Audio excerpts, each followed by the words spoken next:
Now, if you don't have any idea about the direct cost of your items, you can calculate them by using the direct cost calculator. So let's look at the direct cost calculator. You see that button just above the column direct cost? Go ahead and left click it. If you already know your direct cost per item, you can simply skip this chapter. The direct cost calculator lets you calculate the direct cost of an item you're selling. It consists of two tables. The left table serves as a calculator to calculate the price per unit of raw material or input. In the table to the right, you can calculate the cost of the total units needed to produce an item. So let me clarify by using an example of the PubHub. We'll look at the left table first. So step 1. Assign a number to your direct expense types. Your first expense type will be number 1, the second one number 2, and so forth. After you assign numbers, you'll get an alphabetically ordered drop-down list in the direct expense type column. This list consists of every direct expense you entered in the direct expense table on the control panel. In this case, the PubHub bought a batch of fabric of 300 square meters for $800. This means you should enter 800 in the total cost column. So the number of units, which is measured in square meters, is 300. So we enter square meters in the measure column. You don't have to fill in the measure column, but it serves as a mnemonic for yourself. The last column will automatically calculate the price of 1 square meter of fabric. We can repeat this process for every direct cost we entered in the direct cost table from the control panel. Now that you know how much 1 unit of each direct expense costs, it's pretty easy to calculate the direct cost of the items you produce yourself. For that, I'll go to the second table on the right side of the direct cost calculator. There are two possibilities here.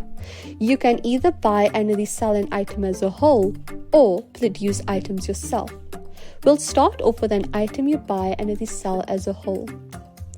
Let's take a look at item number 2, the 3-pack tiny tennis balls. The PubHub buys the tennis balls and resells them at a higher price.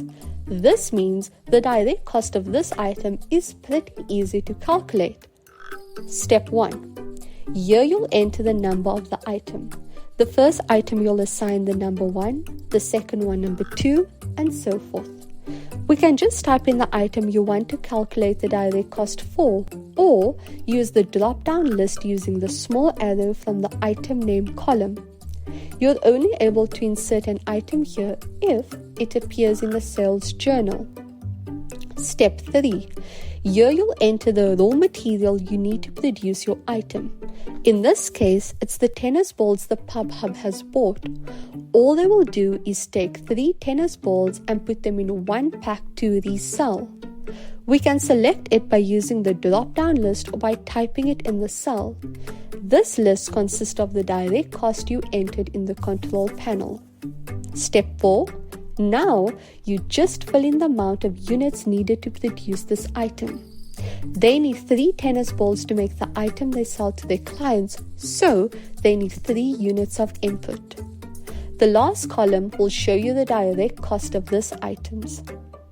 Now, sometimes you will produce items yourself, which means you'll need different materials to produce your item. Let's take a look at how the PubHub's management calculated their direct expenses for the production of a Kermit the Frog plush. Step 1. As in the last example, you numbered the item. Note that if an item is used multiple times, it has the same number assigned to it on every row. In this example, Kermit the Frog has number 5 assigned to it. Step 2. Insert the name of the item you'd like to calculate the direct cost for. Here you'll enter the raw material or input you need to produce the item. In this case, you'll need ropes, fabric, and stuffing to make the plush frog. Step 4. Insert the amount of inputs you need of the raw material. They need 1 meter of square, 1 squared meter of fabric, and 2 kilograms of stuffing. And that's all. You can repeat this process for each item you want to calculate the direct expense for. Now, that is cool and all, but where can you find the total direct expense per item? The sum of these will show on the sales journal. This is convenient because this is where you'll need to enter the direct cost per item. You can navigate to it by using the sales journal button on the top right. Now that you're back in the sales journal, just push the small plus sign on the top left side.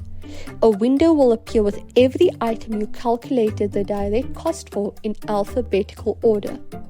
You can click the minus button to pull the direct cost overview back up if you don't want to see the list.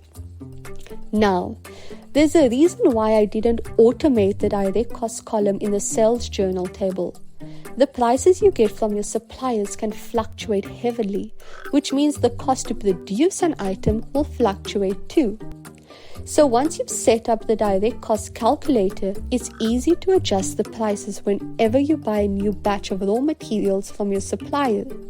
You can just go back to the direct cost calculator and adjust the price in the total cost column as shown below. As long as the amount of raw material you need to produce an item doesn't change, you won't have to change anything else, and the direct cost to produce your item will adjust to the price your supplier charged you. This isn't static, so I didn't make it a static automated process. Note that this only serves as a calculator to help you by giving you insights on how much it costs to produce an item. The place you enter your direct cost when you actually buy them from your supplier will be the purchase journal.